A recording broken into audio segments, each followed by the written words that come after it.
Et nous allons comprendre ici que, en remarque,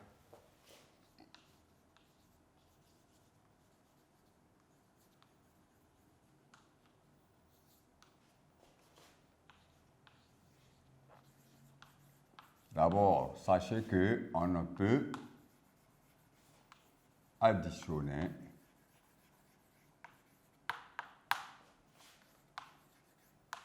que des monomes semblables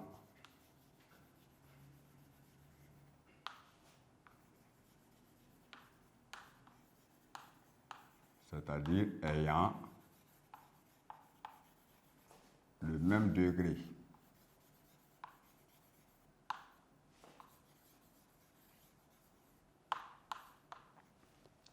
Ensuite, sachez aussi que la somme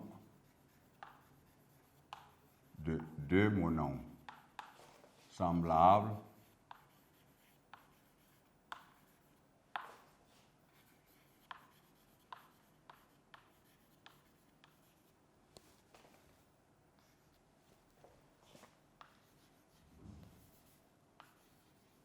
de degré n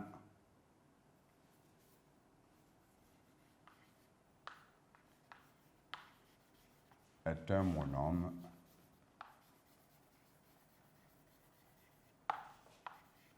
de même degré n.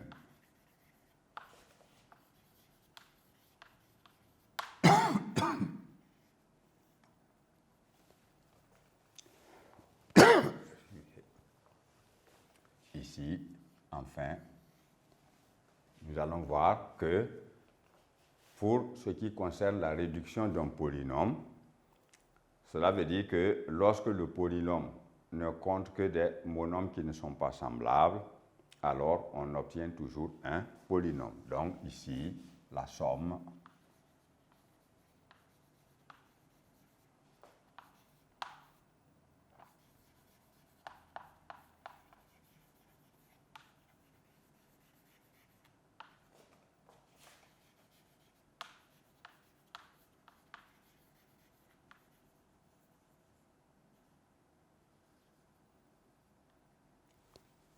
donc de deux ou de plusieurs polynômes est aussi un polynôme. Alors, à partir, n'est-ce pas, de la réduction d'un polynôme, à partir, n'est-ce pas, de la somme des monomes semblables, nous allons maintenant découvrir en petit 4 la notion de développement d'un polynôme.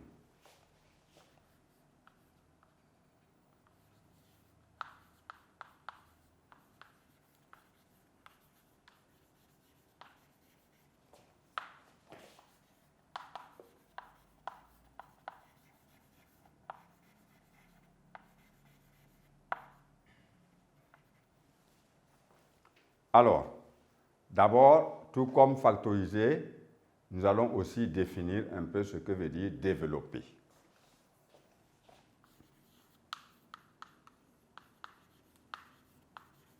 Développer, donc, c'est simplement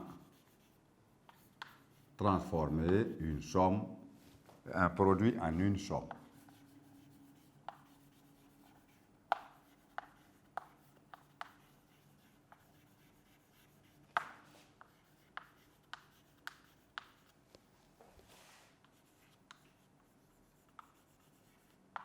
C'est donc l'opération inverse de la factorisation qui est le développement. Dans ce cas, nous allons voir que le développement, ici, peut se passer de deux manières. Premièrement, en petit a, on peut utiliser la distributivité.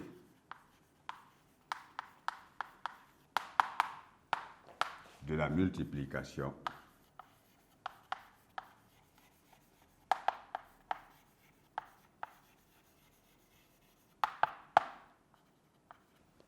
et lorsque nous parlons de la distributivité de la multiplication, c'est toujours par rapport à l'addition et à la soustraction. Alors, nous pouvons avoir à développer un polynôme quelconque qui se présente sous une forme qui nous oblige à utiliser donc ici la distributivité de la multiplication. Alors, nous pouvons avoir donc à développer cela.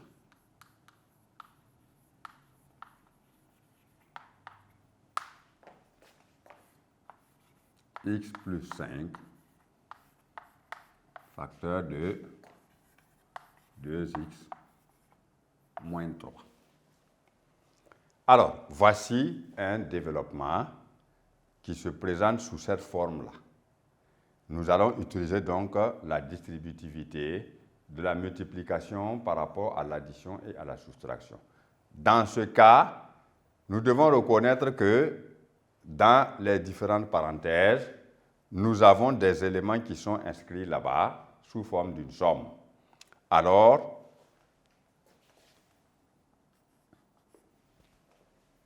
le x que nous avons ici, dans les premières parenthèses,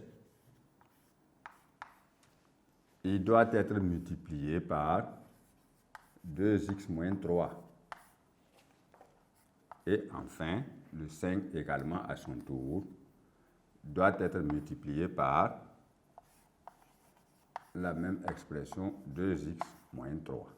On peut le présenter ainsi. Et maintenant, on applique de façon plus aisée la distributivité de la multiplication. Alors, comme nous l'avons déjà vu en 6e et en 5e, ici, c'est la même formule qui s'applique. Alors, à la lettre x qui se trouve derrière les parenthèses ici, il doit distribuer la multiplication à l'intérieur de la parenthèse où se trouve ici, dans le premier cas, 2x et 3, séparés donc par le signe moins. Alors, on aura x multiplié par 2x moins x multiplié par 3. Alors, on suit donc ce mouvement.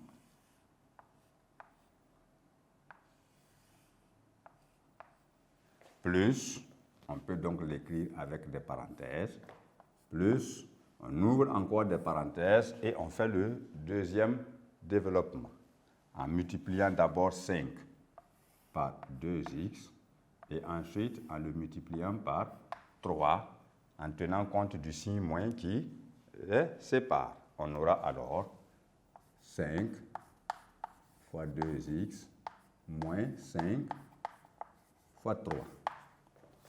Alors, vous effectuez, en gardant toujours vos parenthèses, les différents calculs que vous avez à l'intérieur de part et d'autre.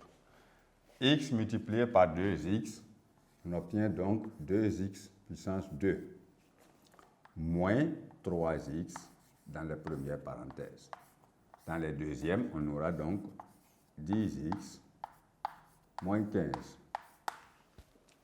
À présent, par simplification d'écriture, nous supprimons donc les parenthèses et nous obtenons simplement 2x carré moins 3x plus 10x moins 15. Nous nous rendrons compte que nous avons sur cette ligne-là, le développement est terminé ainsi, mais il faut poursuivre pour aboutir à une réduction, même lorsque ce n'est pas demandé. Parce que lorsque vous avez des monomes semblables, il faut être capable de les additionner ou de les soustraire. Alors, nous avons 2x carré qui est unique sur la ligne, donc nous le reportons. Ensuite, nous avons moins 3x plus 10x. Ce sont des monomes semblables de degré 1, parce que lorsqu'on écrit x tout court, ça veut dire x puissance 1. Alors, on peut les regrouper et on obtient plus 7x. Et le monome 15 est unique, donc moins 15. Alors, voilà donc comment nous avons développé l'expression choisie. Alors, nous avons donc à la fois le développement qui est fait et en plus, nous avons enfin la réduction qui se produit par regroupement donc des monomes semblables. Alors, dans ce cas-là, nous utilisons ce qu'on appelle le caractère de la distributivité, de la multiplication par rapport à l'addition et à la soustraction. Cela nous permet, dans ce cas-là, d'énoncer une règle qui traduit effectivement ce caractère de la distributivité, de la multiplication par rapport à l'addition et à la soustraction.